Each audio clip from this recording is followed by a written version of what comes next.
लोकाभिरामं रणरङ्गधीरं राजीवनेत्रं रघुवंशनाथं कारुण्यरूपं करुणाकरं तं श्रीरामचन्द्रं शरणं प्रपद्ये। मनोजवं मारुततुल्यवेगं जितेन्द्रियं बुद्धिमतां वरिष्ठं वातात्मजं वानरयोतमुख्यं श्रीरामदूतं शरणं प्रपद्ये। वसुदेवसुतं देवं कंसचाणूरमर्दनं देवकी परमानन्दं कृष्णं वन्दे जगद्गुरुं। श्यावर रामचंद्र भगवान की जय। उमापति महादेव की जय। पवन सुत हनुमान की जय। श्री कृष्ण कन्हैया लाल की जय। जय जय श्री राम, जय जय श्री राम। सर भाइयों बहनों, श्री रामचंद्र भवन के साप्ताहिक सभा में आप सबका पुनः स्वागत। जय श्री राम, जय श्री कृष्ण। तो आज हम श्रीमद् भगवद गीता व्याख्यान श्रृंखला में बड़ा बड़ा हमारा बड़ा सौभाग्य है कि डॉक्टर शशि तिवारी जी पधारी हैं। हम उनसे सुनेंगे और उनके बाद में डॉक्टर आशुतोष पारिक से सुनेंगे।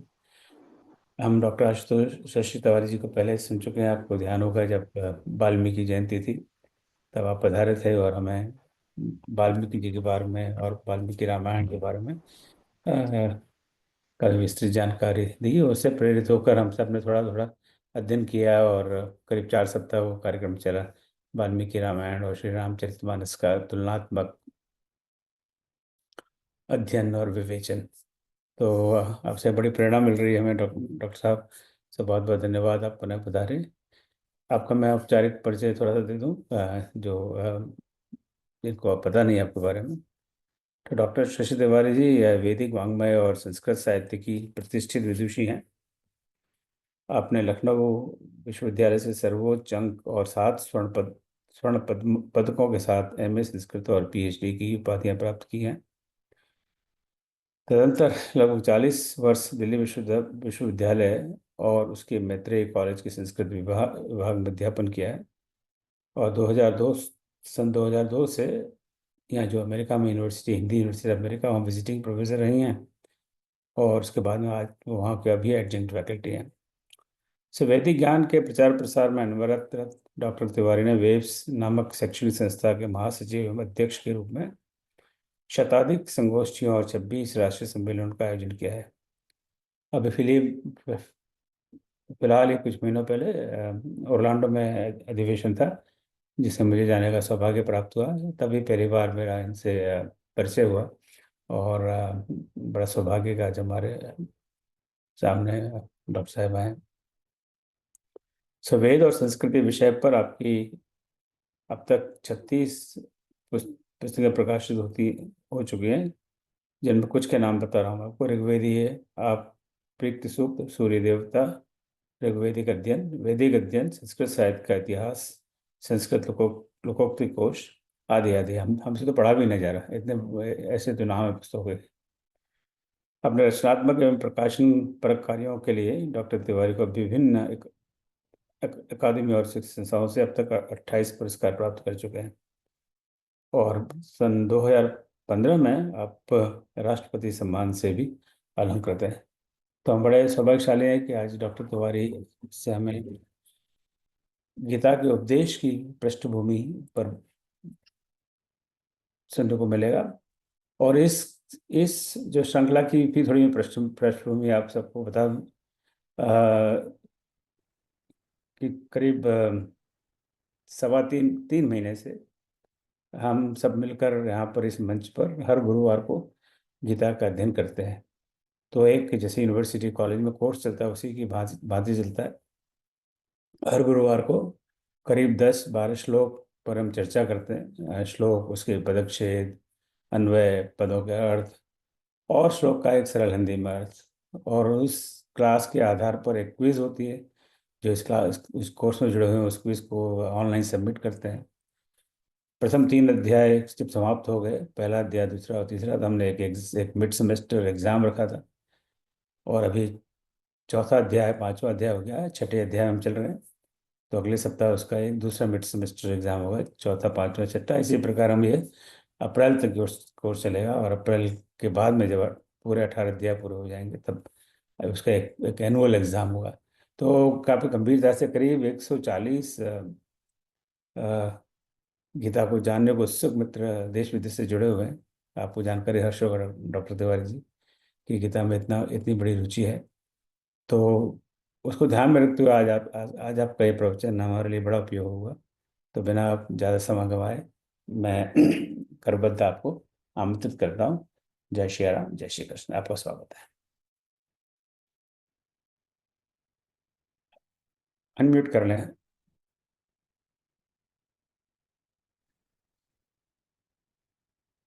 ठीक है, सब कुछ ऑडियो वीडियो सब ठीक है।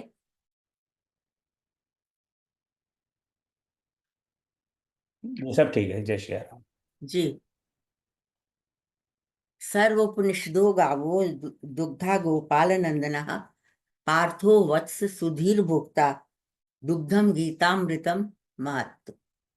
ये एक बहुत प्रसिद्ध श्लोक है जिसमें कहा गया है कि गीता सब उपनिषदों का सार है और ऐसा अमृत दुग्ध है, दूध है, जिसे श्री कृष्ण ने दूहा है। वो गोपाल नंदन है, उन्होंने इसको तैयार किया है, इस दूध को, अमृत दुग्ध को तैयार किया है जो गीता रूप है। और किसके लिए किया है? वत्स के लिए गाय करती है, अपने बछड़े के लिए। यहाँ पर उन्होंने अपने प्रिय अर्जुन के लिए इसको तैयार किया है, और सारे जो दूसरे सुधी जन हैं वो सब इसको भोग करेंगे। और इस प्रकार का यह गीता दुग्ध अमृत है। तो ये बहुत अच्छा श्लोक है जिसमें आपको बताया जा रहा है, हमको बताया जा रहा है कि गीता सब उपनिषदों का सार है। और सच है ये बात, जितना भी पढ़ो, उपनिषद भी मैंने पढ़े हैं और लिखे भी हैं, उपनिषदों पर ग्रंथ लिखे हैं। तो मैंने देखा है कि हर घड़ी घड़ी गीता में चलते जाओ और याद आता है कोई ना कोई उपनिषद और उसका श्लोक और उसका मंत्र। इसी तरह से दूसरी बात भी आप लोगों को पता होगी कि उपनिषद जो है वो वेदांत है, और वेद का अंत यानी वेद का सार है। और वो वेद जो कि हमारे लिए इतना महत्व रखते हैं, इतने महनीय है, हमारी संस्कृति, धर्म, दर्शन सबका आधार है। तो ऐसे जो वेद हैं, वैदिक ग्रंथ हैं, उनका निचोड़ है उपनिषद, और उपनिषदों का निचोड़ है गीता। और वो गीता इतनी हम लोगों को सरल भी लगती है जब पढ़ते हैं, और कठिन भी लगती है, जटिल भी है। और ये सच है, दोनों बातें भी सच हैं। जितना उसको पढ़ो, ऐसे ही श्लोक पढ़ो, बड़ी सरलता से उसका अर्थ समझ में आ जाता है। लेकिन जब उसकी व्याख्या में जाते हैं, दर्शन में जाते हैं, तो कठिन अनुभव होता है। और इतने भाष्य, इतनी टीकाएं, दुनिया में इतने ग्रंथ, 200 से ऊपर, 300 के करीब अब तो कहने लगे हैं, उस पर टीकाएं लिखी गई हैं। और अभी भी लिखी जाएंगी, आगे भी लिखी जाएंगी, क्योंकि उसके अर्थ समझना सबको मुश्किल है, इतना सरल नहीं है। लेकिन ये भी सच है, जैसा कि हर कोई अपने अपने दृष्टिकोण से अर्थ करता है और वो बैठ जाता है, सही बैठ जाता है। जितने भी हमारे शास्त्र हैं, उनका ये भी एक बिल्कुल सिद्धांत, सेट सिद्धांत है कि उन सब ग्रंथों का, सब शास्त्रों का उद्देश्य मोक्ष प्राप्ति है। चाहे वो व्याकरण शास्त्री क्यों ना हो। यहाँ पर आशुतोष बैठे हैं, व्याकरण उन्होंने पढ़ा हुआ है, उनको पता होगा उस शास्त्र का उद्देश्य भी मोक्ष प्राप्ति है। यहाँ तक कि काम शास्त्र का उद्देश्य भी मोक्ष प्राप्ति है। तो मोक्ष प्राप्ति ही सारे शास्त्रों का उद्देश्य है। तो गीता शास्त्र का भी वही उद्देश्य है। ये बात बात अलग है कि उसमें कई दूसरे विषय हमें प्राप्त हो रहे हैं, जिनमें कर्म सबसे अधिक महत्वपूर्ण है, जिसको कर्म मार्ग, निष्काम कर्म योग, अनासक्ति योग इत्यादि कई नामों से जाना जाता है। Non attachment. और गीता का शॉर्ट में नाम गीता है, श्रीमद् भगवत गीता इसका पूरा नाम है, क्योंकि जो भगवान श्री कृष्ण के द्वारा गाई गई, ये नाम अभी ये गीता के जहाँ इस अध्याय खत्म होते हैं, उसके आगे जो अध्याय आ रहे हैं, उन्हीं के प्रारंभ में ये कहा जाता है कि जो भगवान ने अभी श्लोक बोले, मंत्र बोले, जो सिद्धांत बताए, वो गीता है, उनके द्वारा गाए गए हैं। तो इसलिए संदेह, ये नाम भी महाभारत में श्री कृष्ण के द्वारा ही दिया गया है। स्पिरिचुअल, इसमें बहुत सिद्धांत हैं, व्यवहारिक सिद्धांत हैं, सब तरह के सिद्धांत हैं। और दुनिया, कर्म का बंधन, संसार का बंधन, आवागमन का बंधन, कई तरह के बॉन्डेज हैं, बंधन है, उनसे छूटना और मुक्ति को प्राप्त करना, ये इसमें बताया जा रहा है। लेकिन कर्म योग के द्वारा यहाँ पर बताया जा रहा है, ऐसा हम हाईलाइट करते हुए कह सकते हैं। गीता का संदर्भ क्या है? एक बात इससे पहले और कर लेते हैं कि गीता, श्री कृष्ण कौन है? विष्णु के अवतार हैं। और विष्णु भगवान के अवतार जब भी कोई हुए हैं, उनका कोई ना कोई प्रयोजन होता है। हर अवतार का कोई प्रयोजन होता है, और अधिकतर ये देखा गया है कि वो अवतार अपना कार्य करके फिर वापस चले जाते हैं। यहाँ पर श्री कृष्ण का क्या, अवतार का क्या उद्देश्य है, इसको भी मैं गीता से जोड़ने का यत्न करूंगी। और दूसरी बात है कि हमारा जो शास्त्र है, जो सिद्ध दर्शन है, उन्होंने दो मार्ग बताए हैं, निवृत्ति मार्ग और प्रवृत्ति मार्ग। निवृत्ति मार्ग हटने की बात करता है, संसार छोड़ने की बात करता है, ज्ञान की बात करता है। और प्रवृत्ति मार्ग कर्म की बात करता है, संसार में लिप्त होने की बात करता है। और दोनों को यथोचित स्थान दिया गया है, दोनों का यथोचित महत्व है। ऐसा नहीं कि निवृत्ति ही ठीक है, प्रवृत्ति ठीक नहीं है, प्रवृत्ति भी ठीक है, दोनों को ही स्थान प्रॉपरली दिया जा रहा है, दिया गया है। अब ये इसमें जो दोनों हैं, वे संसार को विधिवत रखने के लिए, चलाने के लिए स्थापित किए गए हैं। और धर्म जो है वो बांधने वाला, उनको सस्टेन करने वाला, दुनिया का सस्टेनिंग कॉन्सेप्ट है धर्म।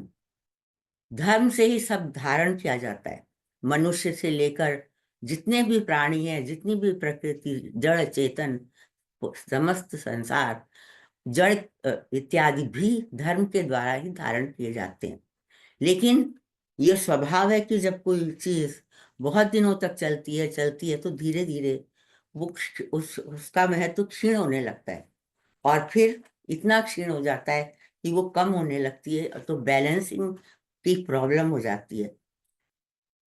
धर्म के साथ भी यही होता है।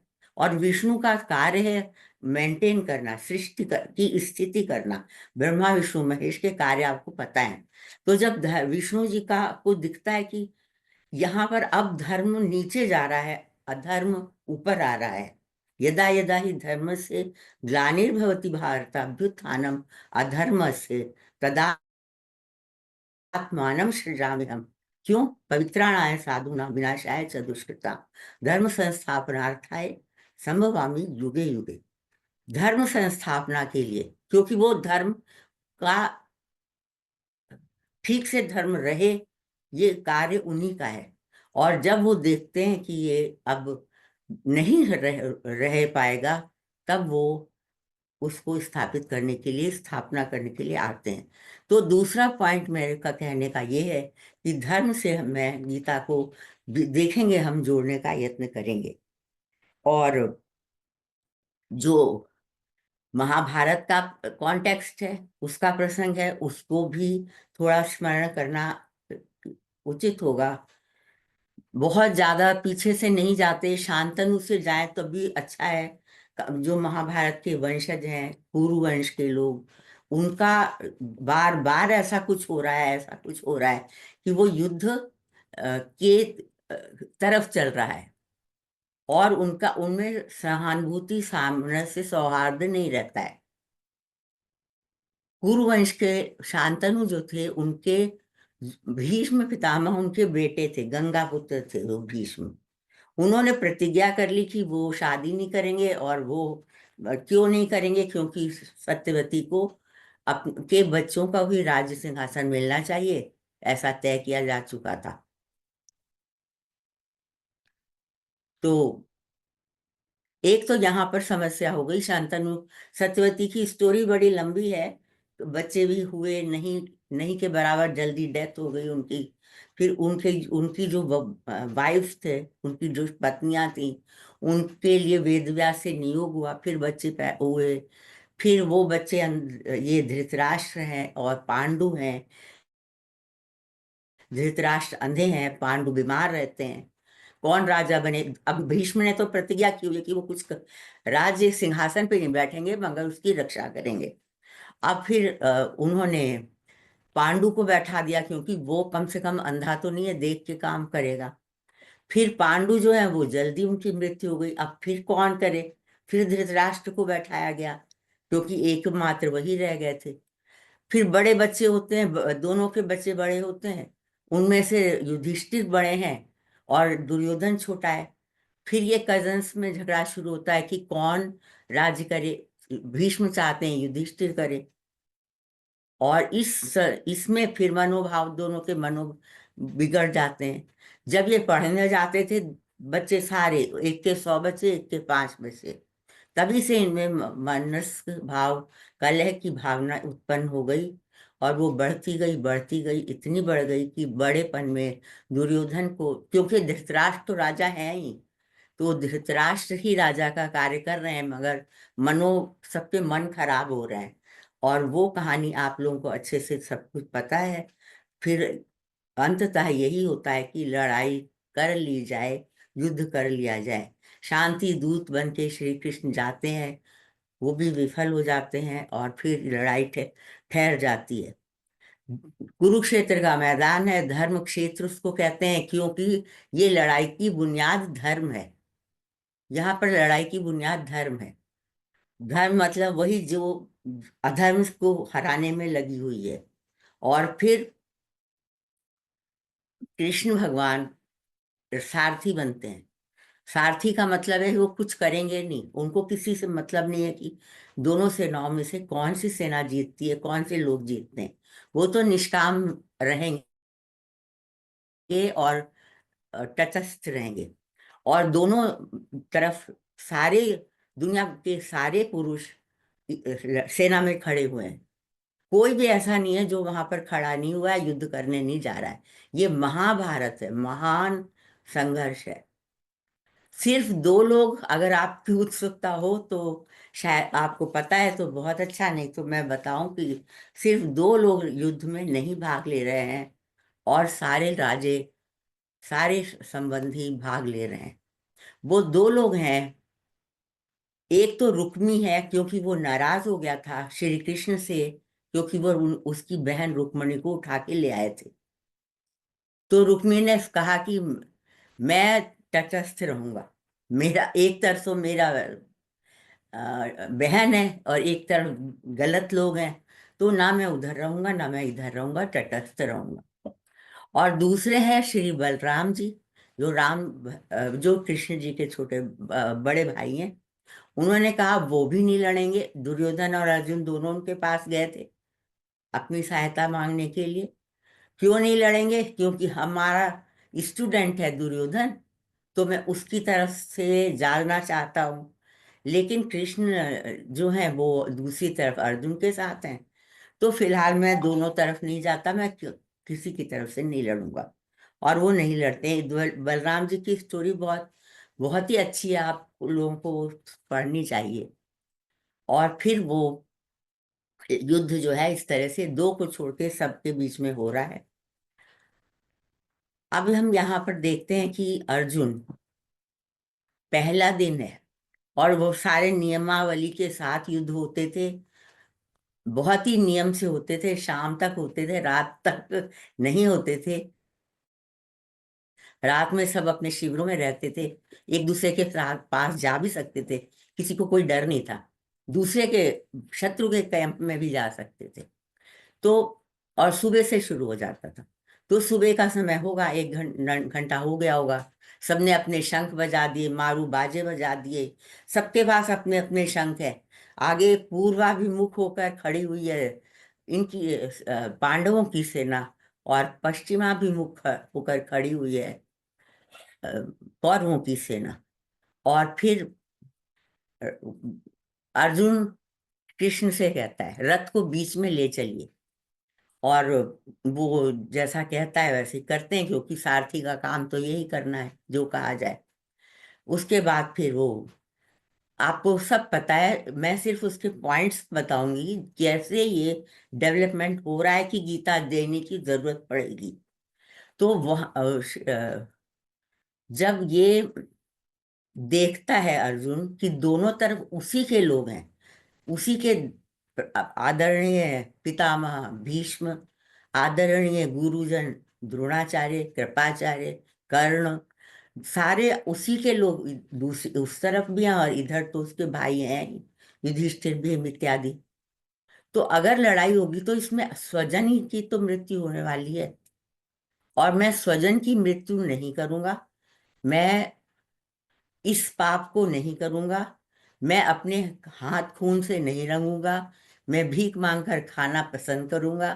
मैं ये युद्ध नहीं करूंगा, ना योद्ध से, ना योद्ध से, नहीं लड़ूंगा, नहीं लड़ूंगा, ऐसा बार बार वो कहता है।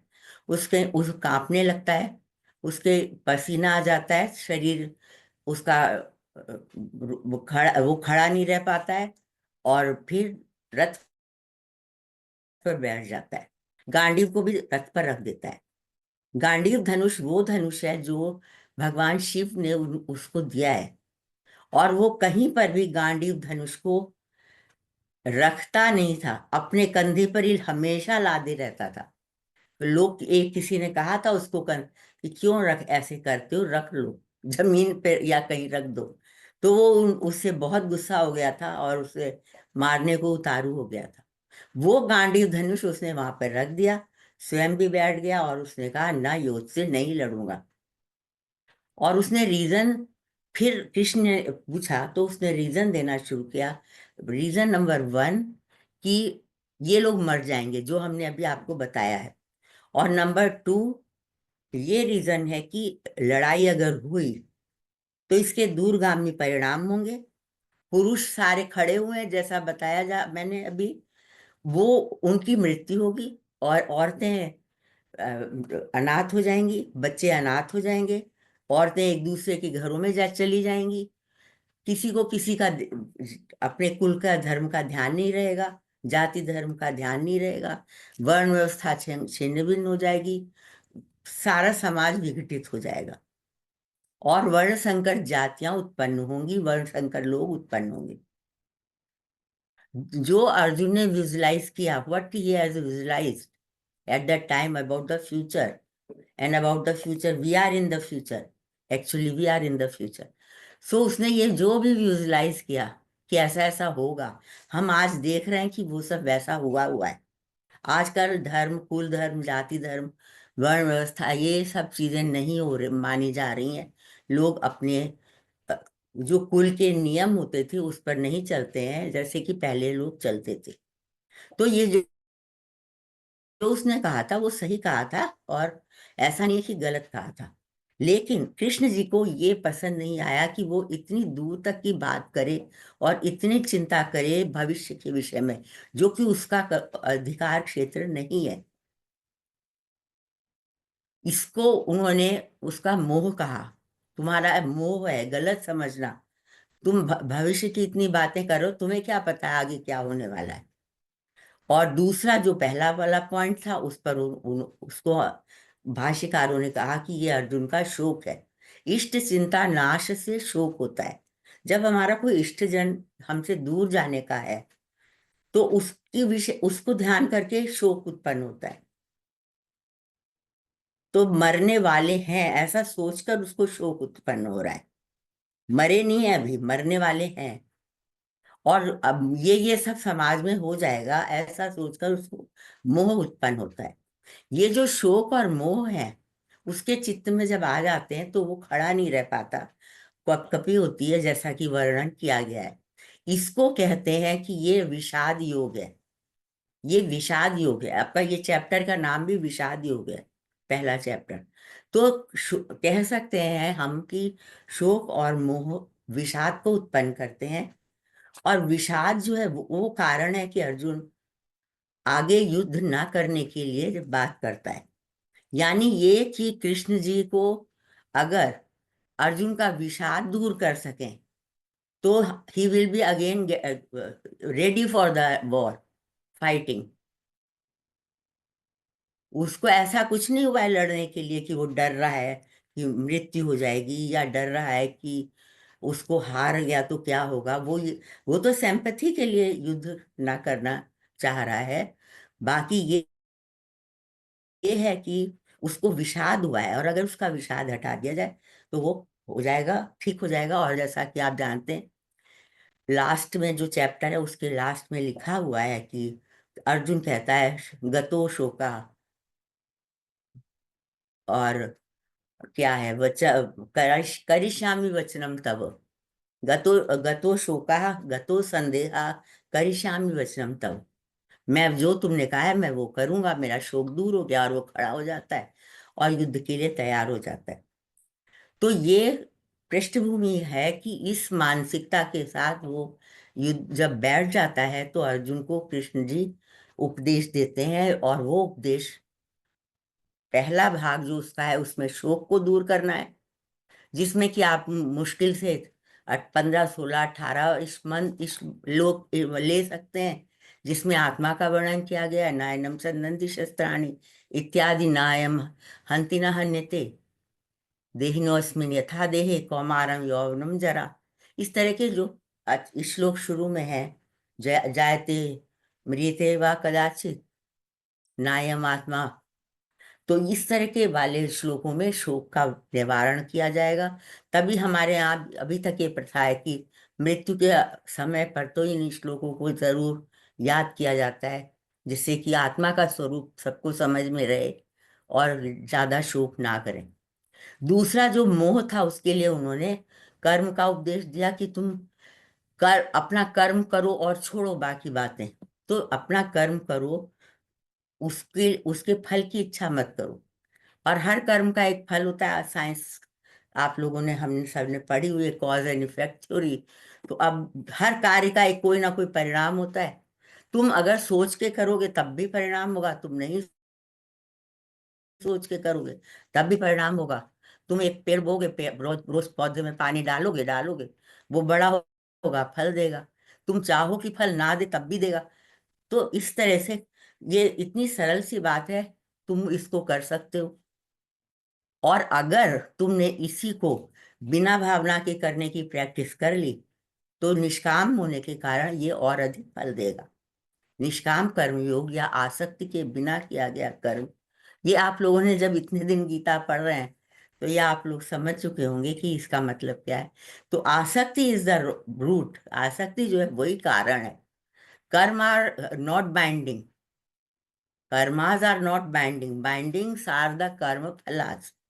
The fruits of the karmas, the fruits of the action are boundage, not the karma।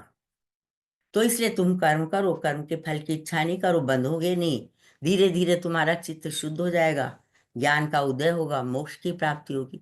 तो चाहे ज्ञान मार्ग से जाओ, चाहे कर्म मार्ग से जाओ, चाहे वो प्रवृत्ति मार्ग से जाओ, चाहे निवृत्ति मार्ग से जाओ, दोनों हालत में तुमको मोक्ष की प्राप्ति होगी। अर्जुन को धीरे धीरे ये सब समझ गया, वो खड़ा हो गया। बार बार कृष्ण जी यही कहते हैं, युद्धस्व भारत, हे अर्जुन, तुम युद्ध करो, तुम युद्ध करो। तुम, क्योंकि वो बैटल फील्ड है, लड़ाई का मैदान है। इसलिए वो जो कर्म कर रहा था उसी को करने के लिए कहते हैं। हम लोगों का जहां जहां पर हम है, हमें अपने अपने कर्म करने हैं। एक बात यहाँ पर सोचने की और है कि अर्जुन को ही कृष्ण ने योग उपदेश क्यों दिया? और क्या अर्जुन की पात्रता थी इसलिए? हाँ, सच में पात्रता थी। एक बार में सुनकर समझ जाए इतनी क्षमता अर्जुन में थी, क्योंकि वो बिल्कुल उसके लिए तैयार था। जमीन उसकी तैयार थी, और वो आगे दूसरों को बताएगा, और फिर हम दूसरा दूसरे को बताएगा, फिर दूसरा दूसरे को बताएगा। ऐसे परंपरा के द्वारा पर से अपर के होता होता वो ज्ञान हम तक आज आ गया। और अगर किसी कम बुद्धि वाले कमजोर छात्र को बताया होता तो वो वहीं का वहीं ठप हो जाता। तो अर्जुन योग्य पात्र है, सारा उसकी सिचुएशन वहां पर है, सही है, और वो उसको समझा भी। दूसरा है, श्री कृष्ण ही उसको बताने वाले क्यों हैं? ये अनासक्त कर्मयोग किसी और ने क्यों नहीं बताया? एक तो विष्णु अवतार हैं, इसलिए वो जितना जानते हैं कोई नहीं जानता है। और दूसरा है कि वो भक्त है, अर्जुन उनका भक्त है, अर्जुन उनका मित्र है, अर्जुन उनका संबंधी है, और अर्जुन उनका शिष्य है। अर्जुन ने जब पूरी तरह से कहा शरण, मैं तुम्हारी शरण में हूं, मैं तुम्हारी शरण में हूं, मुझे बताओ बताओ, तब उन्होंने बताया। और उससे पहले आपको ध्यान होगा, कृष्ण ने अर्जुन को कहा, ये तुम्हारे मैल कहाँ से आ गया, मन में ये मैल कहाँ से आ गया? तो मैल जो है वो ये शोक और मोह ही है। इस तरह से कृष्ण जो है वो उसके बहुत अच्छे उपदेशक हैं। योगेश्वर तो हैं ही, वो योग के आचार्य तो हैं ही, तो उनको ही सबसे उचित पात्र बताया माना गया है, मतलब विधान के द्वारा। और उन्होंने गीता का उपदेश दिया है। अगर ये कहा जाए कि श्री कृष्ण ही इसके आविष्कार करता है निष्काम कर्मयोग के, तो गलत नहीं होगा। जैसे रिसर्च करते हैं, कोई रिसर्च करने वाला पहला व्यक्ति कौन है, तो निष्काम कर्मयोग को स्थापित करने वाला पहला व्यक्ति कौन है, तो वो भगवान श्री कृष्ण है। बाकी ये जरूर हुआ कि वहां पर अ, इससे पहले यजुर्वेद में भी आ चुका है, जिसमें जो हम रूट मान सकते हैं कि वहां पर संकेत मिला हुआ है। कुर्वन्नेहि कर्माणि जिजीविषेत् शतं समाः एवं त्वयि नान्यथेतो अस्ति न कर्म लिप्यते नरे। ये यजुर्वेद का श्लोक है, 40वें अध्याय का मंत्र है, जिसमें कहा गया कि कर्म को तुम्हें जीवन भर करते रहना है, और इस तरह से करना है कि उसका फल तुम्हारे चिपटे नहीं। अटैचमेंट का मतलब भी यही होता है, आसक्ति का मतलब भी यही होता है, चिपक जाना। जैसे हम मेल करते हैं, उसके साथ एक अटैचमेंट लगा देते हैं, वो चिपक के चला जाता है। तो ये भी उपयुक्त था, उपदेशक भी उपयुक्त है, सिचुएशन भी है, समझाने वाला भी है। तो वहां पर गीता का उपदेश दिया गया, और वो धर्म की फिर से स्थापना करने वाला ग्रंथ है, जैसा कि शुरू में ही बताया था। और वो मैंने 4 युग भी बताए थे। 4 युग अपने अपने महत्व, एक एक चीज उनके लिए महत्वपूर्ण होती है। जैसे सतयुग है, उसमें तपस्या को प्रधानता दी जाती है। त्रेता युग है, उसमें यज्ञ इत्यादि करे जाते थे, हर जगह यज्ञ होता था। दशरथ के श्री राम इत्यादि बालक होने थे, वो भी पुत्रेष्टि यज्ञ से हो रहे थे। रावण भी यज्ञ, हर समय लड़ाई के लिए जाएगा तो वो यज्ञ कर रहा है, कोई उधर यज्ञ कर रहा है। राम जी भी जब बैठे रामेश्वरम में तो पहले यज्ञ, तो यज्ञ का की प्रधानता थी। द्वापर में दान की प्रधानता है। कर्ण दान दे रहा है, इन वो कुंती को सूर्य आदि देवता वरदान दे रहे हैं। तो इस तरह से ढूंढ सकते हैं हम लोग। और कलयुग में कर्म की प्रधानता है। तो कर्म जो है वो कैसे किया जाए कि उससे और बेटर हो जाए, जैसा बोल ही रहे हैं हम, निष्काम कर्म करो, कर्म तो कर ही रहे हो, निष्काम कर्म करो, और तो तुम करोगे नहीं कुछ। कल युग में कर्म ही एक अधारा, तुलसीदास जी ने भी कहा हुआ है। और कर्म जो है कैसे करूं बेटर और से बेटर। और सच में है, वैसे मुझे लगता है बहुत से लोग निष्काम कर्म करते हैं अपने जीवन में। ऐसा नहीं है कि सब सकाम कर्म ही करे जा रहे हैं। बहुत हम लोग भी बहुत निष्काम कर्म करते हैं, लेकिन उनको और अच्छे से कर सकें, ये बात कर ध्यान रखने की है। और कलयुग में कर्म का महत्व बताया गया, और कर्म जो है वो गीता का विषय है, और गीता जो है वो हम लोगों का अध्ययन का विषय है। तो इसलिए बहुत प्रासंगिक ये विषय है, और गीता हमेशा ही प्रासंगिक बनी रहेगी, क्योंकि ये चीजें प्रासंगिक हैं। इन शब्दों के साथ मैं अपनी बात को विराम देती हूँ। नमस्ते।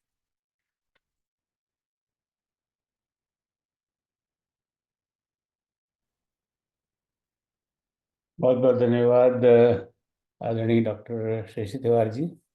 आपने गीता के उपदेश की जो पृष्ठभूमि पर हमें जानकारी दी, उसके लिए हम आपके आभारी हैं।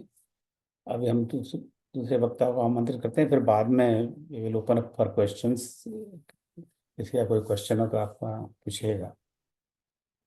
सो थैंक यू सो मच। अब इनके बाद में हम दूसरे व्यक्ति डॉक्टर आशुतोष पारिक जी को आमंत्रित करते हैं। वे अजमेर से हैं। जो वेव्स की जो कॉन्फ्रेंस थी ओरलैंडो में, जिसके बारे में मैंने आपको बताया, उस संदर्भ में आशुतोष जी यहाँ यूएस आए हुए थे, और संयोग से उनका ह्यूस्टन भी आना आना हुआ। और उन्होंने मुझे कहीं से ढूंढ ढांढ लिया और मेरा संपर्क किया, तो मुझे उनसे यहाँ ह्यूस्टन में मिलने का सौभाग्य प्राप्त हुआ। और जब मैं मिला तो मैं बड़ा आश्चर्यचकित रह गया कि बिल्कुल ये नौजवान व्यक्ति कितना विद्वान है। और हमें बहुत आशा है इस तरह के युवा विद्वानों से कि हमारी संस्कृति को, हमारे संस्कारों को आगे बढ़ाएंगे। जो गीता कोर्स हम आजकल पढ़ा रहे हैं, और पढ़ा रहे हैं कहना तो अनुचित होगा, हम पढ़ रहे हैं, अध्ययन कर रहे हैं। उसके बारे में मैं इनसे जब मिला था, तब तक हमने गीता कोर्स आरंभ नहीं किया था, तो थोड़ी चर्चा की। उन्होंने काफ़ी मार्गदर्शन किया, काफ़ी बातें बताई, और लगातार मैं इनके संपर्क में रहता हूँ, और हमें बताते रहते हैं इस बारे में। तो इसके लिए मैं इनका आभारी हूँ। तो औपचारिक परिचय देने में बड़ा संकोच करते हैं कि मेरा बहुत परिचय देने की आवश्यकता नहीं है, इतना लंबा चौड़ा। तो मैं बहुत लंबा चौड़ा परिचय नहीं दे रहा, पर ये इतना बताऊँ, इस सम्राट पृथ्वीराज चौहान राजकीय महाविद्यालय अजमेर में संस्कृत विभाग के सहआचार्य हैं, और प्रोफेसर तो हैं ही। संस्कृत साहित्य में उनका एमए है, फिर पीएचडी है, और 20 वर्षों से शिक्षण और अनुसंधान विविध आयामों पर चल रहा है। इनके कई प्रकाशन है। राजस्थान के सरकारी विद्यालयों में कक्षा 6 से 8 तक के विद्यार्थियों के लिए 3 की पाठ्य पुस्तकों का प्रयोग हो रहा है। विविध अंतर्राष्ट्रीय जर्नल्स और पत्रिकाओं में 75 से अधिक इनके शोध लेख हैं, और विविध सामाजिक शैक्षणिक कार्यक्रमों में इनकी सहभागिता रहती है। अंतर्राष्ट्रीय संस्कृत अध्ययन समारोह है, हमसे तो बोला भी नहीं जाता है, स्वदेशी विज्ञान आंदोलन, अखिल भारतीय ओरिएंटल संस्कृति के सदस्य हैं।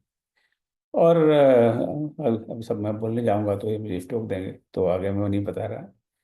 तो इनसे मैंने निवेदन किया कि हम जब गीता पढ़ते हैं तो भगवान श्री कृष्ण के, अ, अर्जुन के भिन्न भिन्न उनके नाम का प्रयोग होता है। तो इस बारे में आप हमें जानकारी दें कि उनके, भगवान श्री कृष्ण के और अर्जुन के विविध क्या नाम है, और ताकि हम गीता का अध्ययन और ढंग से कर सकें। तो इन शब्दों के साथ आशुतोष जी, आपका बहुत बहुत स्वागत। जय श्री कृष्ण। और पटल आपके हाथों में है।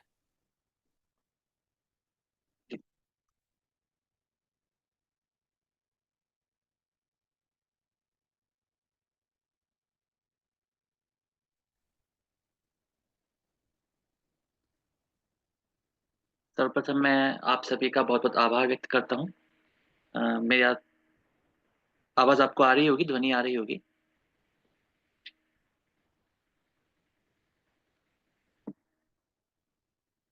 एक मंत्र है, उस मंत्र से आज की बात को प्रारंभ करेंगे।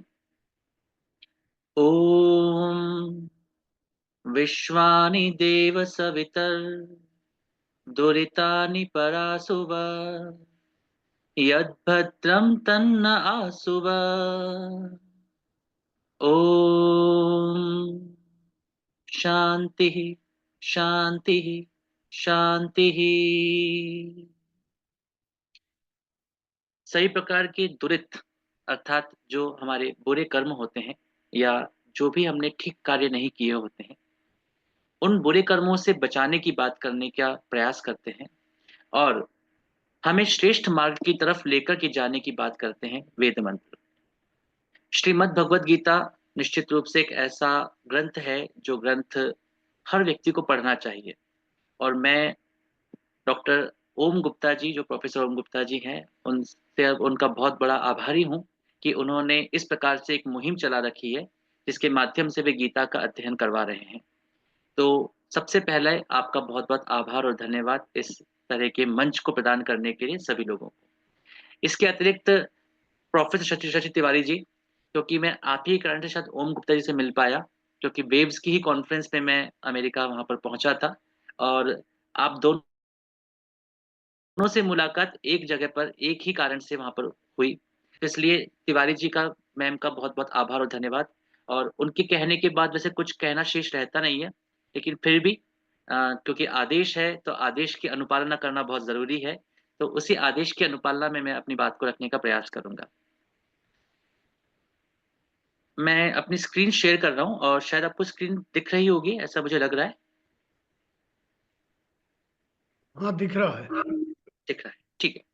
तो जब हम बात करते हैं श्री कृष्ण और अर्जुन की, तो सबसे महत्वपूर्ण बात यह है कि ये श्री कृष्ण और अर्जुन है कौन। क्या ये केवल पात्र हैं किसी काव्य के? क्या ये ऐतिहासिक पुरुष हैं, या फिर ये हम में से ही कुछ है जो हमें ही कुछ बताने का प्रयास कर रहे हैं? तो श्री कृष्ण और अर्जुन, मेरा मानना यह है कि ये कोई ऐसे व्यक्तित्व नहीं है जिनको हम अलग अलग तोल करके देखें। ये हम ही स्वयं है और हम ही स्वयं हमसे ही प्रश्न करते हैं और हम ही स्वयं उन उत्तरों का तलाश करने का प्रयास करते हैं। श्री कृष्ण और अर्जुन एक सखा के रूप में है, दोस्त के रूप में है, वहां पर गुरु और शिष्य का संबंध नहीं है उन दोनों का। और गुरु और शिष्य का संबंध न होने के कारण से श्री कृष्ण बहुत अच्छी प्रकार से अर्जुन को ये बात समझा पाते हैं कि तुम्हें क्या करना चाहिए, क्या तुम्हारे लिए करने योग्य है और क्या तुम्हारे लिए करने योग्य नहीं है।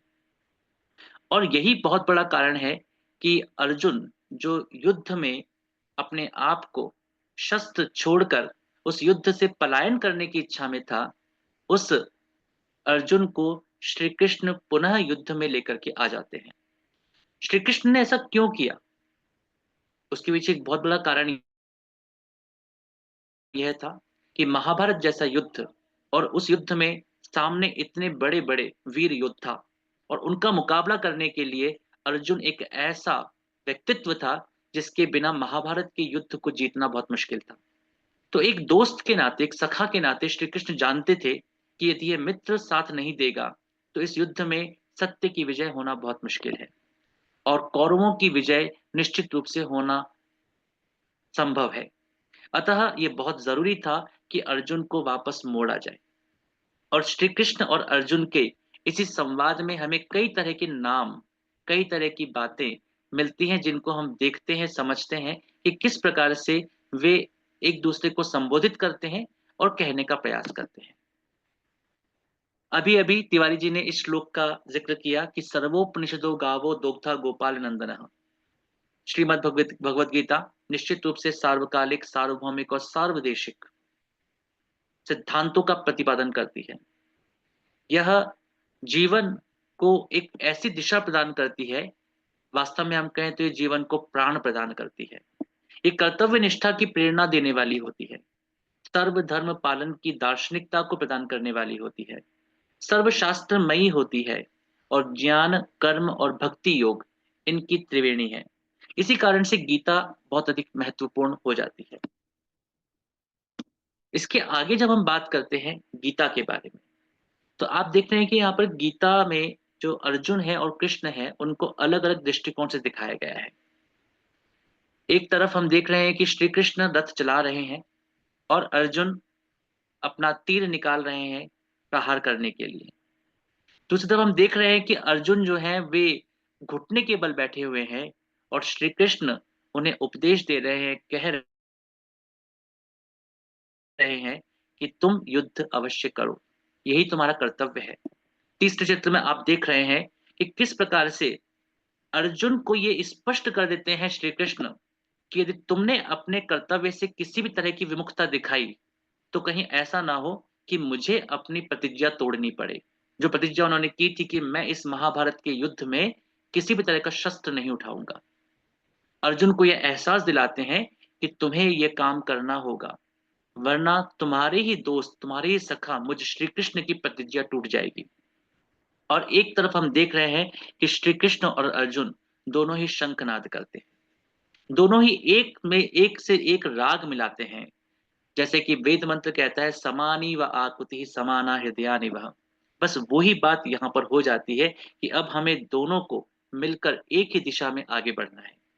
और यही कारण है कि सबसे पहले जब श्रीमद् भगवद गीता प्रारंभ होती है तो पहला श्लोक उसका आता है, धर्म क्षेत्रे कुरुक्षेत्रे समवेतायुयुत्सवः मामकः पांडवाश्चैव किमकुर्वत संजय। और इस श्लोक में धृतराष्ट्र संजय से प्रश्न करते हैं कि उस कुरुक्षेत्र में क्या हो रहा है, और संजय उन्हें वर्णन करना प्रारंभ करते हैं। और श्रीमद् भगवद गीता का अंतिम श्लोक जिसमें कहा गया है, यत्र योगेश्वरः कृष्णो यत्र पार्थो धनुर्धरः तत्र श्रीर्विजयो भूतिः ध्रुवा नीतिर्मतिर्मम। जहां पर योगेश्वर कृष्ण होंगे, जहां पर पार्थ धनुर्धर होगा, वहीं पर विजय श्री प्राप्त होगी। यह निश्चित मति है, निश्चित नीति है, अर्थात वहां पर निश्चित रूप से विजय प्राप्त होनी ही है। हम देखते हैं कि कृष्ण और अर्जुन का यह एक ऐसा संयोग है, एक ऐसा जोड़ा है, एक ऐसा स्वरूप है जो कि विजय को प्राप्त दिलाने वाला होता है।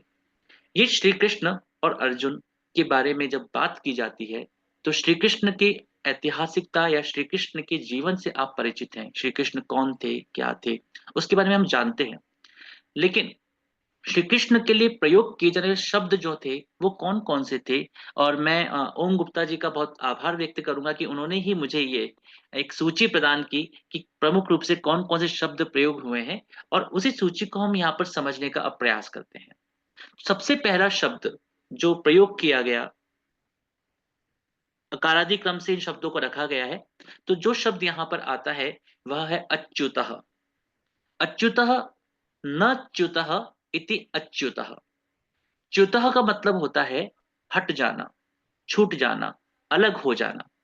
और न च्युतः अर्थात जो कभी हटता नहीं है, जिसको कभी भी मूव नहीं कर सकते, अर्थात अडिग, जो अपने कर्तव्यों पर हमेशा स्थिर बना रहता है, जिसका दायित्व बोध हर समय रहता है, ऐसा व्यक्ति जो होता है वो अच्युतः कहलाता है। तो श्री कृष्ण के लिए अच्युतः शब्द का प्रयोग किया गया है। आपने कई बार सरस्वती वंदना भी सुनी होगी, और सरस्वती वंदना में भी आता है जब भी वहां पर कहते हैं, या कुंदेन्दु तुषार हार धवला या शुभ्र वस्त्रावृता या वीणा वरदंड मंडित करा या श्वेत पद्मासना या ब्रह्माच्युत शंकर प्रभृति भी। ब्रह्मा, अच्युत, शंकर, ब्रह्मा ब्रह्मा के लिए, और वहां पर जो अच्युत शब्द का प्रयोग किया गया है वो विष्णु के लिए किया गया है। और विष्णु के ही अवतार के रूप में श्री कृष्ण को बताया जाता है। इसीलिए अच्युत शब्द का प्रयोग जब भी किया जाता है तो वह मूल रूप से विष्णु के लिए किया जाता है, क्योंकि वे सर्वदा स्थिर रहते हैं, इस सृष्टि का पालन करते हैं, सृष्टि के पालन करने में स्थिरता के साथ कार्य करते हैं। इसलिए अच्युतः अर्थात न च्युतः, अच्युतः। दूसरा शब्द जो उनके लिए प्रयोग किया गया वह बड़ा सामान्य शब्द है जिसको हम सब जानते हैं, अनंतः। न अंतः, यस्य अंतः नास्ति, जिसका कोई अंत नहीं है। मैं बहुत ही सामान्य अर्थों के अंदर ही, सामान्य स्वरूप में ही इनका वर्णन कर रहा हूं। मैं बहुत अधिक व्याकरण के परिप्रेक्ष्य में वहां पर जाने का प्रयास नहीं कर रहा हूं, क्योंकि जो यहाँ पर उसका अध्ययन कर रहे हैं वे अध्ययन करने वाले यदि एक प्रकार से सामान्य रूप से उस शब्दों को समझ पाएंगे, समझ लेंगे, तो धीरे धीरे उसकी जो व्याकरणात्मक और गंभीर अर्थ हैं उनको भी जानने का वे प्रयास आसानी से कर सकते हैं। तो अनंत अर्थात जिसका कोई अंत ना हो, वैसा अनंत श्री कृष्ण के लिए कहा गया है। इसी के साथ में अनंत रूपः, अनंतः और अनंत रूपः, ज्यादा अंतर नहीं है दोनों शब्दों के अंदर। और अनंत रूप जो अनंत रूप वाला हो, जिसका फॉर्मेशन, जिसका स्वरूप कैसा होना चाहिए, इनफाइनाइट होना चाहिए, अनंत होना चाहिए, उसे अनंत रूपः कहा गया। उसी के बाद में अनंत वीर्य, लगभग वैसा ही शब्द है, लेकिन वहां पर रूपः था, यहाँ पर वीर्य है। वीर्य शब्द आता है शक्ति के लिए, सामर्थ्य के लिए। और अनंत जिसका कोई अंत ना हो, अर्थात ऐसा व्यक्तित्व जिसकी शक्ति का कोई अंत ही ना हो, अंतहीन शक्तियों वाला जो होता है, उसे कहते हैं अनंत वीर्य। अनंतम वीर्यम यस्य सह अनंत वीर्य, यहाँ पर उसके लिए अनंत वीर्य शब्द का प्रयोग किया गया है। समास कौन से हैं इसकी चर्चा हम भविष्य में कभी कर सकते हैं, लेकिन अभी सामान्य तौर पर उसके अर्थों को हम जानते हैं। फिर भी कोई प्रश्न हो तो हम बाद में इसके बारे में बात कर सकते हैं। इसी प्रकार से हम आगे देखते हैं। अप्रतिम प्रभाव, अप्रतिम प्रभाव, प्रभाव अर्थात इफेक्ट या फिर प्रभाव, यानी कि उसका क्या प्रभाव होने वाला है। प्रतिम और अप्रतिम, तो प्रतिम का विलोम है अप्रतिम। प्रतिम यानी कि जिसकी प्रतिमा हो, जिसका स्वरूप हो, जिसके समानता कोई हो, और अप्रतिम जिसके समान कोई ना हो। तो जिसके प्रभाव के समान और किसी का प्रभाव नहीं होता है, वह अप्रतिम प्रभाव वाला बन जाता है। न अप्रतिम नकार, यानी कि वहां पर नई समास तो होना ही होना है, लेकिन साथ साथ में यहाँ पर सभी में आप जब एक बात ध्यान रखिएगा कि जब हम किसी अ, विशेषण का प्रयोग करते हैं, तो सामान्य तौर पर वहां पर बहुव्रीहि समासों का प्रयोग हो जाता है। ये सब क्योंकि श्री कृष्ण के विशेषण है, इस कारण से यहाँ पर आपको अधिकतर में आपको बहुव्रीहि समास का प्रयोग करना होता है। बहुव्रीहि समास यदि आपने सुना होगा, जाना होगा, तो आप उसको देख सकेंगे। और फिर भी यदि कोई समस्या होगी तो हम उसके बारे में बाद में बात अवश्य रूप से करेंगे। लेकिन अभी हमारा उद्देश्य है कि हम हर शब्द के बारे में थोड़ा थोड़ा सा अध्ययन अवश्य करें, उसके बारे में अवश्य जानें। अगला शब्द जो आता है वह है अरिसूदन। अरि कहते हैं शत्रु को, और सूदन कहते हैं मारने को, नाश करने को। जो अरि अर्थात शत्रु का नाश करे, उसे कहते हैं अरिसूदनः। अरिम सूदयति इति अरिसूदनः, जो शत्रुओं का नाश करने की सामर्थ्य रखता हो, उसे अरिसूदन कहा जाता है।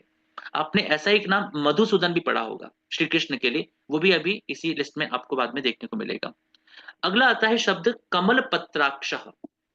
अक्ष कहते हैं आंखों को, अक्षी, अक्ष यानी कि जिसकी आंखें वैसी हों। जलजाक्षः, पत्राक्षः, इस तरह के शब्दों का प्रयोग करते हैं। नीलाक्षः, इस तरह के शब्दों का प्रयोग किया जाता है। तो उनकी जैसी आंखें। मीनाक्षी शब्द भी आपने सुना होगा। तो मीनाक्षी शब्द स्त्रीलिंग में है, यहाँ पर ये पुल्लिंग में है, इसलिए अक्ष शब्द का प्रयोग किया जाएगा। कमल पत्राक्ष मतलब कमल के पत्ते के समान जिसकी आंखें हो।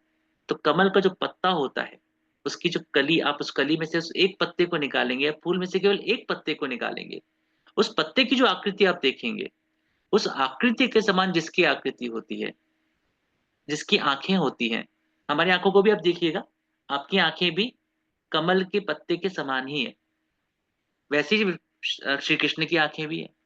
तो यहाँ पर उन्हें कमल पत्राक्ष शब्द से भी संबोधित किया गया है, अर्थात कमल के पत्ते के समान आंखें हैं जिनकी वे। कृष्ण शब्द सर्वाधिक प्रचलित शब्द है, कृष्ण के लिए प्रयोग किया जाता शब्द। और कृष्ण शब्द जो है वह कृष धातु में नक प्रत्यय करने से बनता है। और इस कृष्ण शब्द के बहुत सारे अर्थ हैं, क्योंकि कृष्ण जो है वो एक ऐसा शब्द बन गया है जिसके बारे में अधिक से अधिक कहा गया है, बोला गया है और समझने का प्रयास किया गया है। इसलिए बहुत सारी व्युत्पत्तियां बनाने की कोशिश की जाती है, लेकिन सामान्य तौर पर यदि हम इसके अर्थ को देखते हैं, तो कृष्ण शब्द का अर्थ होता है काला या श्याम या गहरे वर्ण का। अब कई बार कहा जाता है कि कृष्ण जो थे वे नील वर्ण के थे, थोड़े से गहरे गेहुआ वर्ण के थे, थोड़े से उनका डार्क कॉम्प्लेक्शन था, इसलिए उनको कृष्ण कहा जाता सकता है। तो एक कारण ये भी है, और दूसरा कारण एक और आता है, कृष्णाति यह सह कृष्ण, जो आकृष्ट कर सकता हो, आकृष्ट करने की क्षमता रखता हो, आपको अट्रैक्ट कर सकता हो, आपको अपनी तरफ खींचने का सामर्थ्य रखता हो, उसे भी कृष्ण कहा जाता है। तो ये दोनों ही अर्थों में इसका हम अर्थ समझने का प्रयास कर सकते हैं। एक तरफ श्याम या कृष्ण या काला या गहरा वर्ण, और दूसरी तरफ है जो आपको अट्रैक्ट कर सके, आपको अपनी तरफ खींच सके, उस अर्थ को भी यहाँ पर लिया जाता है। एक आता है केशवः। केशवः यानी कि केश, जो उनके बाल हैं, उन केशवः बालों के लिए प्रयोग किया गया है। द वन ऑफ लग्जूरियंट हेयर, ऐसे बाल जिन बालों को सहलाने में, जिन बालों को छूने में आनंद आ जाता हो, बहुत ही स्निग्ध बाल, कोमल बाल जिनके हों, ऐसे कृष्ण थे। इसलिए केशव शब्द का प्रयोग उनके बालों के लिए किया गया है। आप जब भी कृष्ण को देखेंगे, फोटोग्राफ्स में हम कई बार देखते हैं, कई बार सीरियल्स में हम देखते हैं, तो कृष्ण बहुत ही जबरदस्त पर्सनैलिटी रखते हैं, आपको अट्रैक्ट करने वाले लगते हैं।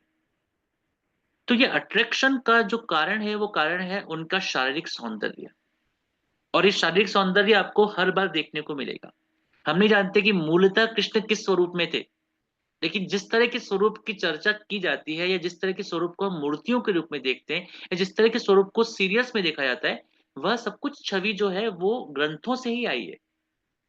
उनको कमल पत्राक्ष कहा गया, कमल के पत्ते के समान आंखों वाला कहा गया, जो अट्रैक्ट कर सके, आपको आकृष्ट कर सके, उसको कृष्ण कहा गया। ऐसा क्यों?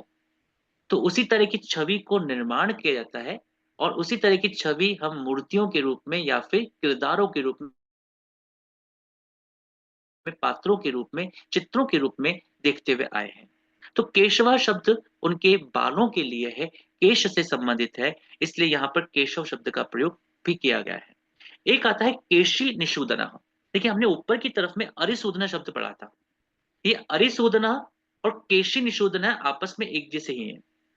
यहाँ पर जो निषूदना शब्द है, उसमें सूदन में जो सकार था, स था, उसको शकार में बदल दिया गया है। ठीक है, आपने कई बार संधियों में देखा होगा कि स जो होता है वो श में बदल जाता है, षटकोण वाले श में बदल जाता है, जिसको मूर्धन्य शकार कहा जाता है। उस मूर्धन्य शकार में उसका परिवर्तन हो जाता है। यहां पर भी वही हुआ है। तो जो ऊपर अरिसूदना था, यहां पर नीचे भी सूदन शब्द है, लेकिन संधि कारण से क्या हो गया, वो शूदन हो गया, तो निषूदन बन गया। और नी शब्द का मतलब क्या होता है? नी जो एक उपसर्ग होता है, उसका अर्थ क्या होता है?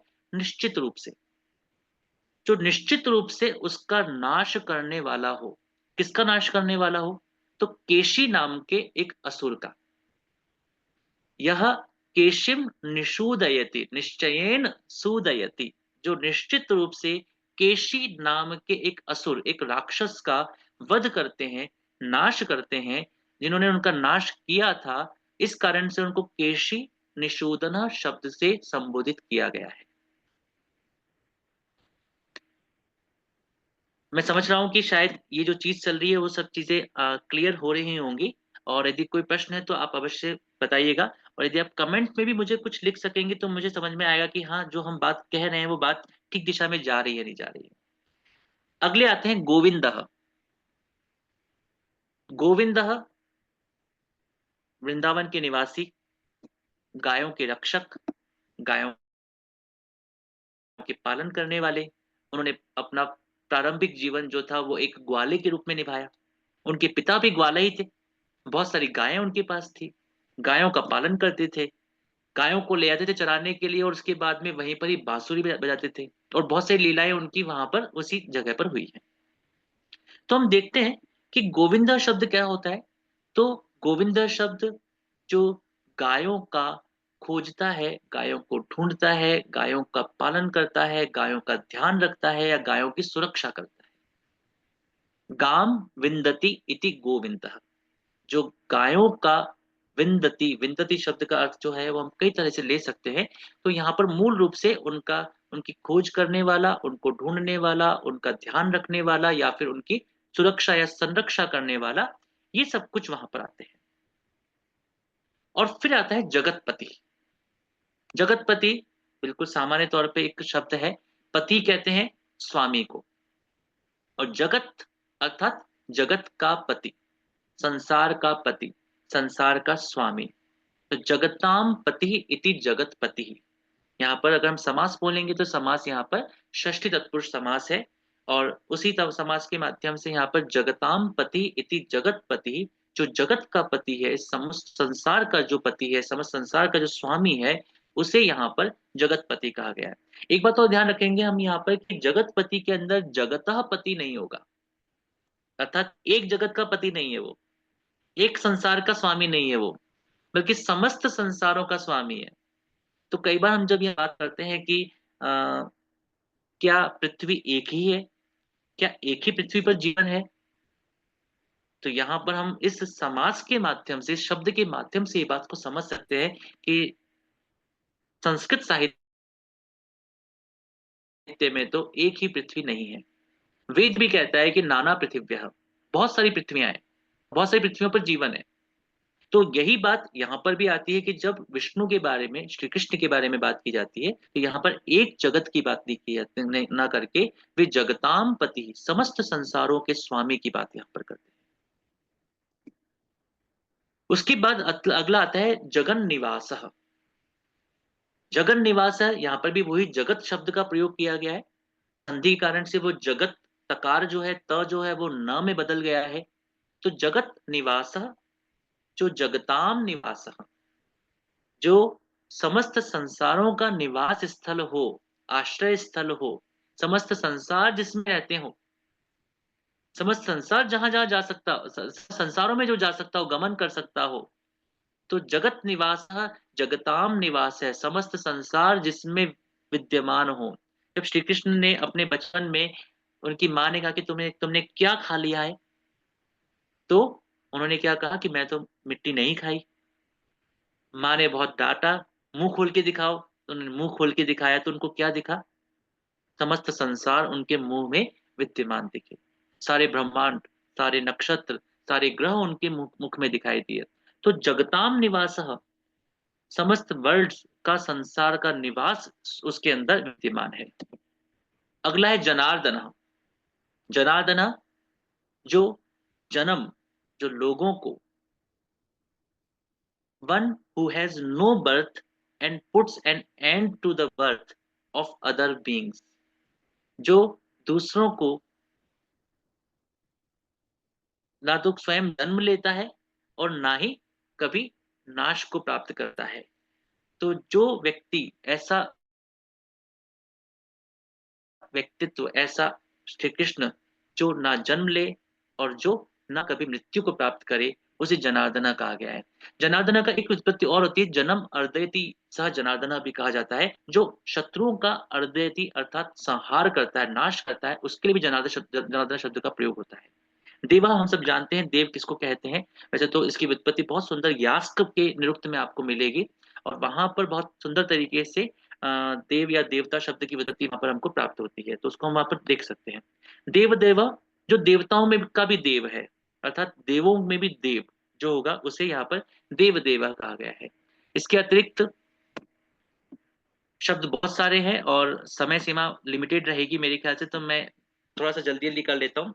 देववरह, वहां पर भी वही चीज है, जो देवताओं में जो वरह अर्थात श्रेष्ठ हैं, उनको देव वरह कहा जाता है। देवेशः, वही चीज है, देवताओं में भी के जो ईश हैं, स्वामी हैं, सर्वश्रेष्ठ है, उनको देवेशः कहा गया है। परमेश्वर, परम ईश्वर, जो सर्वश्रेष्ठ ईश्वर है, सबसे ऊपर उच्च कोटि का ईश्वर है, उनको परमेश्वर कहा गया है। पुरुषोत्तम, सामान्य सा शब्द है, जो पुरुषों में उत्तम है, सर्वश्रेष्ठ मनुष्य है, सर्वश्रेष्ठ पुरुष है, उसको भी पुरुषोत्तम कहा गया है। प्रभु एक सामान्य सा शब्द है, ईश्वर के लिए प्रयोग किया गया है। भगवान हम सब जानते हैं, लेकिन भगवान शब्द का एक ध्यान रखिएगा कि भग शब्द का मतलब होता है ऐश्वर्य, समस्त संपत्तियां। तो समस्त संपत्तियां जिसमें विद्यमान हो, जो समस्त संपत्तियों का स्वामी हो, उसे भगवान कहा गया है। और भूत भावना शब्द का यहाँ पर प्रयोग आप देख रहे हैं, जो भूत भावना है, भूत अर्थात प्राणी, जो समस्त प्राणियों को संतुष्टि प्रदान करे, उन्हें आनंद प्रदान करे, उस इसे भूत भावना कहा गया है। इसी प्रकार से भूतेशः, भूत अर्थात वही प्राणी, और प्राणियों का भी जो ईश है, स्वामी है। मधुसूदन हमने पहले भी कहा था कि ये शब्द आएगा, जैसे अरिसूदन था वैसा ही मधुसूदन है। अरिसूदन अर्थात वहां पर शत्रु का नाश करने की बात थी। यहाँ पर मधु अर्थात एक मधु नाम का राक्षस है, उस मधु नाम के राक्षस को नष्ट करने की या नाश करने की बात यहाँ की गई है। ऐसे ही महात्मन सामान्य रूप से महात्मा शब्द से ही बना हुआ है। महान आत्मा, यह सह, उसे महात्मा कहा जाएगा या महान आत्मा, इतना कहना पर्याप्त है। महाबाहु, जिनकी बाहु विशाल है, उन्हें महाबाहु कहा गया है। माधवः, माधव यहाँ पर मधु शब्द से प्रयुक्त प्रयुक्त किया जाता है, और इससे माधव शब्द जो है वो लक्ष्मी के साथ में भी प्रयोग किया जाता है। तो जो लक्ष्मी को आनंद प्रदान करने वाले हैं उनके लिए भी माधव शब्द का प्रयोग किया जाता है। यादव, यदुकुल में उत्पन्न हुए थे इसलिए उनको यादव कहा गया है। योगिन, योगीश्वर हैं, योगियों के ईश्वर हैं, या फिर सर्वश्रेष्ठ योगी है इसलिए उनको योगिन या योगेश्वर शब्द से भी संबोधित किया जाता है। वार्ष्णेय शब्द का प्रयोग किया गया है। वृष्णि उनका कुल था, इसलिए उनको वार्ष्णेय भी कहा जाता है। तो वृष्णि कुल में उत्पन्न होने के कारण से उनको वार्ष्णेय कहा गया है। ऐसे ही विश्व मूर्ति, समस्त विश्व की जो मूर्ति हैं, समस्त विश्व जिनमें मूर्तिमान हो गया है, ऐसे विश्व मूर्ति। विश्व रूपः, जो समस्त विश्व ही जिनका रूप है उन्हें विश्व रूपः कहा गया है। विश्वेश्वरः, विश्व जो है वह विश्व के ईश्वर है, समस्त विश्व के ईश्वर है। विष्णु बहुत ही उनका प्रसिद्ध शब्द है, प्रसिद्ध नाम है। विष्णु शब्द जो है वो मूलतः व्यापकता के लिए प्रयोग किया गया है, अर्थात जो व्यापक रूप से विद्यमान है उन्हें विष्णु कहा गया है। सखे, मित्र के लिए। सर्व, सर्व अर्थात समस्त के लिए। सहस्त्र बाहु, जो सहस्त्र बाहुओं से युक्त है, विष्णु के लिए सहस्त्र बाहु शब्द का बहुत प्रयोग कई बार किया गया है, और यही प्रयोग सहस्त्र बाहु इंद्र के लिए वेद में भी किया गया है। तो सहस्त्र बाहु हजार बाहुओं वाला, जिनकी हजारों भुजाएं हैं, उस हिसाब से उनको सहस्त्र बाहु कहा गया है। कई बार देवताओं के लिए सहस्त्र बाहु शब्द का प्रयोग किया जाता है क्योंकि वे अनेक कार्य करने वाले होते हैं। ऋषिकेश, ये शब्द भी प्रयोग किया जाता है। Master of the sense organs, यानी कि जो हमारी इंद्रियां हैं, ऋषिक अर्थात इंद्रियां, तो इंद्रियों के जो स्वामी है वह ऋषिकेश कहलाते हैं। इसके बाद आते हैं अर्जुन। कुछ नाम अर्जुन के हैं यहाँ पर। अनघः, अघः कहते हैं पाप को, अनघः कहते हैं जो पाप रहित हो। जो पाप रहित होगा उसे अनघः कहा गया है। न अघः यस्य सः, या न अघः यस्मिन् सः, या न अघः, इस उससे अनघः शब्द बनता है। अर्जुन शब्द का प्रयोग, अर्जुन जो है उसका तात्पर्य है जो सात्विक हो, जो प्योरिफाइड हो, जो लाइट फील्ड हो, उसे अर्जुन शब्द के माध्यम से प्रयोग किया गया है। कुरु नंदन, कुरु का नंदन, कुरु अर्थात कौरव कुल, यानी कि जो कुरु वंश है उस कुरु के वंश को आनंद प्रदान करने वाला होने के कारण से उन्हें कुरु नंदन कहा गया है। कुरु प्रवीर, जो कुरुओं में प्रवीर है, सर्वश्रेष्ठ है। कुरु श्रेष्ठ वह भी वहीं से आता है, और कुरु सत्तम वो भी उसी प्रकार से प्रयोग किया गया है। कौन्तेय, कुंती के पुत्र होने के कारण से उन्हें कौन्तेय कहा गया है। कुंत्याः अपत्यम यह सह, या कुंत्याः अपत्यम पुमान, तो जो कुंती का पुत्र है उसे कौन्तेय कहा गया है। कौन्तेय शब्द का प्रयोग युधिष्ठिर इत्यादि के लिए भी किया जाएगा, लेकिन अर्जुन के लिए विशेष रूप से यहाँ पर किया गया है। गुड़ाकेश का प्रयोग वहां पर किया गया है, जिन्होंने गुड़ाका अर्थात नींद, रात्रि और नींद दोनों के लिए प्रयोग करते हैं। निद्रा पर जिन्होंने विजय प्राप्त कर ली हो उसे गुड़ाकेश शब्द का प्रयोग किया जाता है। और तातः, तात शब्द का प्रयोग हम लोग कई बार करते हैं अपने सहयोगी के लिए, पिता के लिए भी प्रयोग होता है, मित्र के लिए भी कई बार इसका प्रयोग किया जाता है। देह भृतांबर, ये वही शब्द है यानी कि जो प्राणियों में सर्वश्रेष्ठ हैं, देह को धारण करने वालों में सर्वश्रेष्ठ हैं। धनंजय, जिन्होंने धन को विजय प्राप्त की है, उन्होंने संपूर्ण विश्व में विजय पताका फहराई थी और बहुत अधिक धन को वे एकत्र करके लेकर के आए थे। परंतप, परान परम तपति या फिर परान तापयति, जो दूसरों को, अन्यों को जो दुखी करता है या फिर नष्ट कर देता है, जो शत्रुओं का संहार करता है, उसके लिए परंतप शब्द का प्रयोग करते हैं। पांडव शब्द हमको पता है कि पांडु उनके पिता थे और पांडु की संतान होने के कारण से उनको पांडव कहा गया। पार्थ, कुंती को पृथा भी कहा जाता है, और पृथा का पुत्र होने के कारण से, पृथा या अपत्यम के कारण से, पिता के पुत्र होने के कारण से उनको पार्थ कहा गया है। पुरुष ऋषभ, जो पुरुषों में श्रेष्ठ है। पुरुष व्याघ्र, जो ऐसा पुरुष है जो व्याघ्र के समान है, या टाइगर ऑफ मैन के रूप में उसको बोलते हैं। भरतर्षभ है, जो भरतों में श्रेष्ठ है, जो भरतवासियों में श्रेष्ठ है। ऐसे भरत श्रेष्ठ, भरत सत्तम भी प्रयोग किया गया, और भारत अभी वहां पर प्रयोग किया गया है।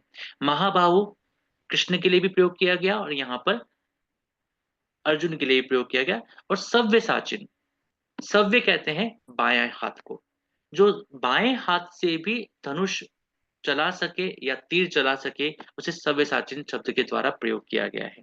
तो इस प्रकार से कई सारे नाम आप देखेंगे श्री कृष्ण और अर्जुन के लिए प्रयोग हुए हैं। और अभी भी कुछ कमेंट्स यहाँ पर आए हैं कि अध्यायों के हिसाब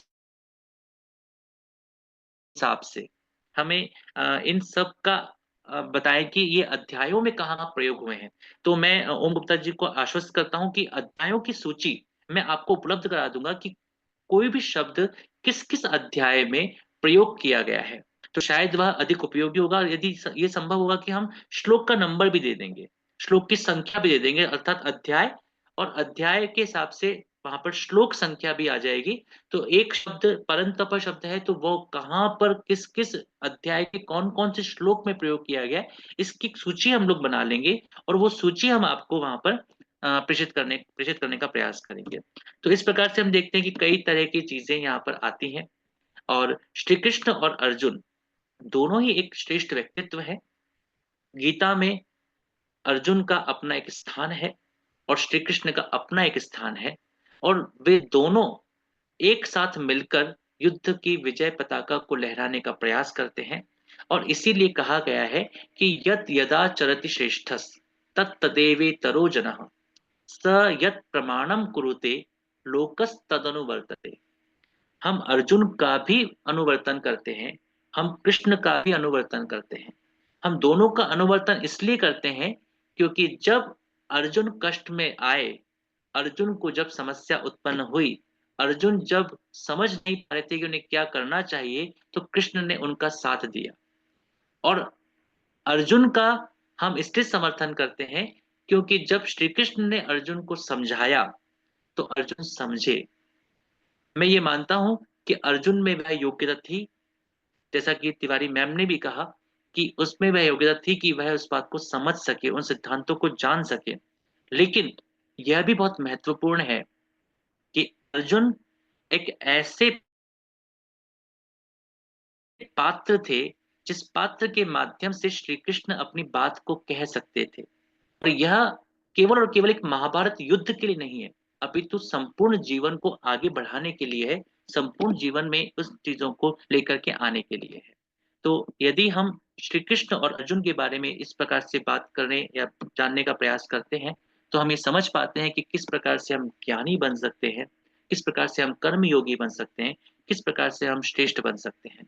और इसी कारण से यदि हम किसी कष्ट में हैं, तो निश्चित रूप से हम अपने आप को उस कष्ट से निकाल सकते हैं, अपना उद्धार कर सकते हैं, अपने अधःपतन से बच सकते हैं, क्योंकि आत्मा ही आत्मा का मित्र है और आत्मा ही आत्मा का शत्रु है। अर्थात हम ही स्वयं के मित्र हैं और हम ही स्वयं के शत्रु हैं।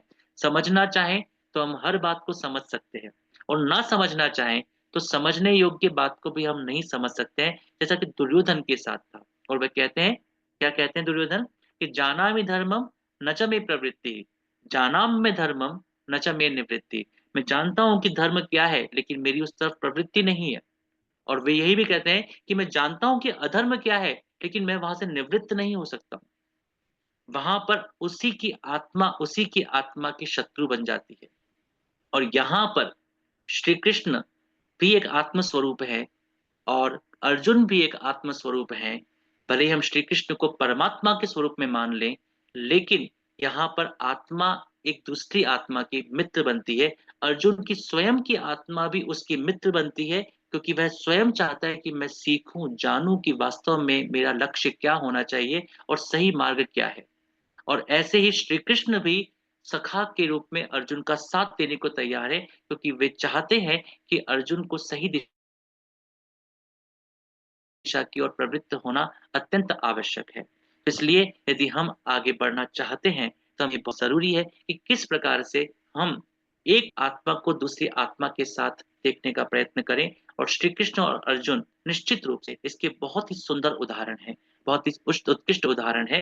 और ये उदाहरण है समत्व के, और यही समत्व योग की को उत्पन्न करता है। और यही योग वास्तव में हमें उस दिशा की तरफ प्रेरित करता है जिस दिशा की तरफ आगे बढ़ना अत्यंत आवश्यक है, और जो दिशा हमें निश्चित रूप से कष्टों से मुक्ति प्रदान करती है, और साथ ही साथ दुखों से मुक्ति प्रदान करती है, और साथ ही साथ हमें सही मार्ग की तरफ प्रवृत्त करती है।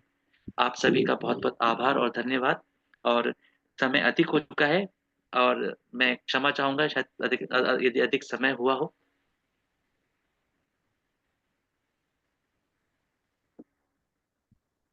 बहुत बहुत धन्यवाद। बहुत ही अच्छा है, बहुत अच्छा है डॉक्टर साहब। बहुत बहुत धन्यवाद आशुतोष जी।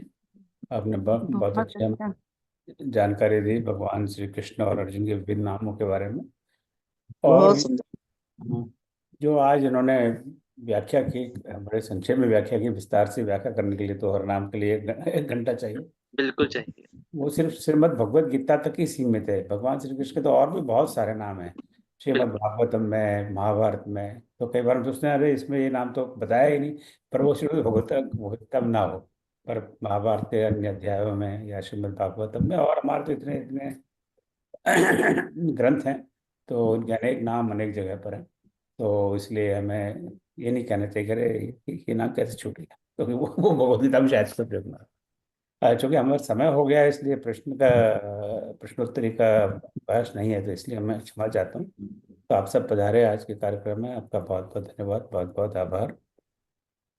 तो ये जो गीता व्याख्यान श्रृंखला है, ये जनार्दन की कृपा रही। अब मैं कुछ अलग नाम का प्रयोग करूँगा तो हम इसको लगातार करते रहेंगे। तो अगले सप्ताह हमारे पास डॉक्टर तन्मय चक्रवर्ती गीता के गुह्य रहस्य पर बात करेंगे, वो ह्यूस्टन में ही हैं। और आचार्य प्रभुदयाल मिश्र जी जो भोपाल में हैं, गीता के हम का तत्वबोध, उस पर हमें बात करेंगे। और इसके बाद में हम हर महीने once in a month, one Saturday in a month, Shrimad Bhagavad Gita पे इस तरह से विभिन्न विषयों पर विद्वान वक्ताओं को आमंत्रित करेंगे और उनसे हम सीखने का प्रयास करेंगे। प्रश्न ये रहेगा। और आज आपने एक नाम बताया,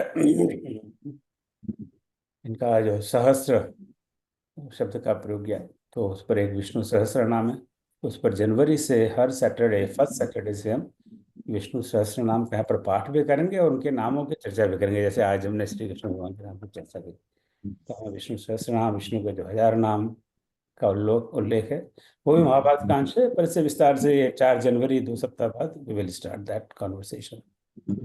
सो पुनः आप सबका बहुत बहुत आभार। मैं क्षमा चाहता हूँ कि समय ना होने से, क्योंकि हम थोड़ा समय मर्यादा का ध्यान रखते हैं, यहाँ पर प्रयास करते हैं, क्योंकि समय भारत में तो ऑलरेडी रात के 10:15 बजे, वैसे भी ठंड हो रही है। सो दोनों वक्ताओं का, डॉक्टर शशि तिवारी का बहुत बहुत आभार आपका। डॉक्टर साहब आप पधारे और आपने हमें गीता के पृष्ठभूमि पर बड़ी महत्वपूर्ण जानकारी दी। यहाँ पर हमारे गीता कोर्स के बहुत सारे विद्यार्थी, हम सभी विद्यार्थी जुड़े हुए हैं और सीख रहे हैं। और डॉक्टर आशुतोष पारिक जी का आपका बहुत बहुत आभार। आप पधारे और भगवान श्री कृष्ण और अर्जुन के विभिन्न नामों पर जानकारी दी, और उसके अलावा अन्य जानकारियाँ मिली। आप गीता के कोर्स में सक्रिय रूप से जुड़े हुए हैं और हमें मदद करने से, उसके लिए बहुत बहुत धन्यवाद। यहाँ पर एक शैलजा जी का प्रश्न आया हुआ है। शैलजा जी हैं शायद, मेरे ख्याल से डॉक्टर शैलजा जी। देखिए क्या उनका प्रश्न है। उनका प्रश्न ये है कि अगर समझने से लोग समझते तो श्री कृष्ण दुर्योधन को क्यों नहीं समझा पाए।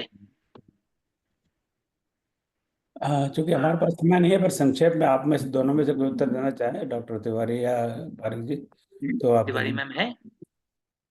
तिवारी मैम है, हाँ। हाँ जी बताइए जी। डॉक्टर तिवारी। आप अनम्यूट करिएगा, प्लीज अनम्यूट करिएगा अपने आप को। हाँ, डॉक्टर तिवारी जी अपने आप को अनम्यूट करें। का एक नाटक है भास का, दूत वाक्यम। जी। तो उसमें शांति दूत बनकर जाते हैं। ऐसे महाभारत में भी जो भी संकेत मिलते हैं उनसे ये कृष्ण बहुत बड़े कूटनीतिज्ञ भी थे।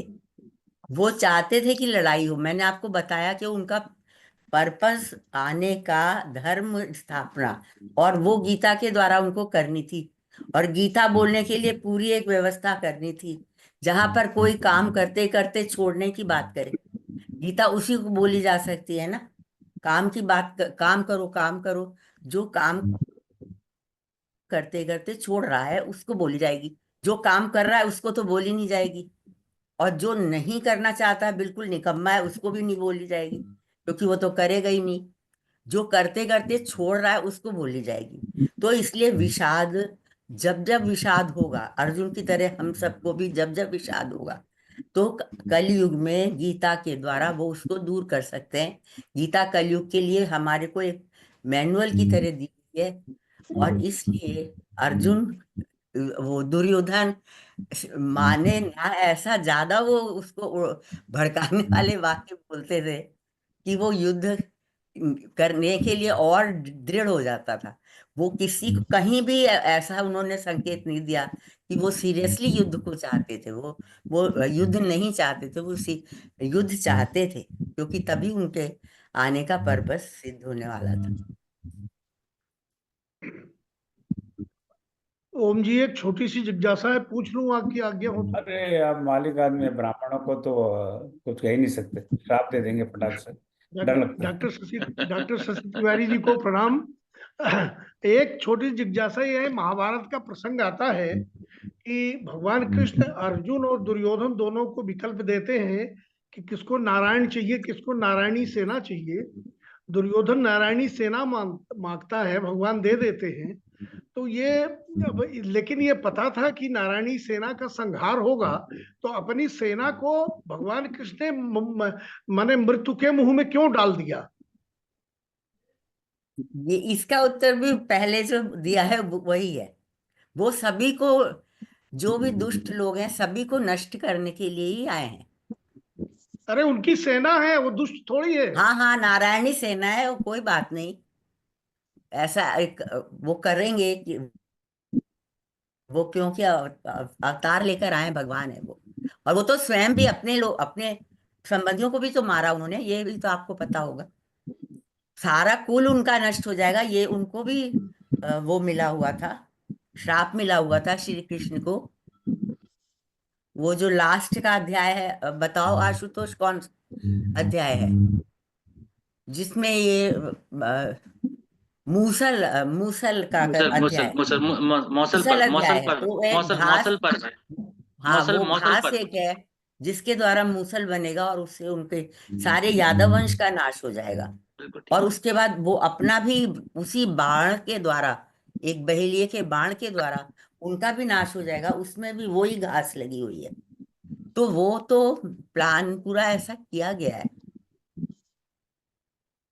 चलिए बहुत बहुत धन्यवाद, आई थिंक समय बहुत हो गया। तो आपका सबका बहुत बहुत आभार, आपने प्रश्न पूछे इसके लिए आपका भी आभार। और आप सब आपसे बात कर रही है, इतने बड़े बड़े विद्वान को सुनने का अवसर कहाँ मिलता है।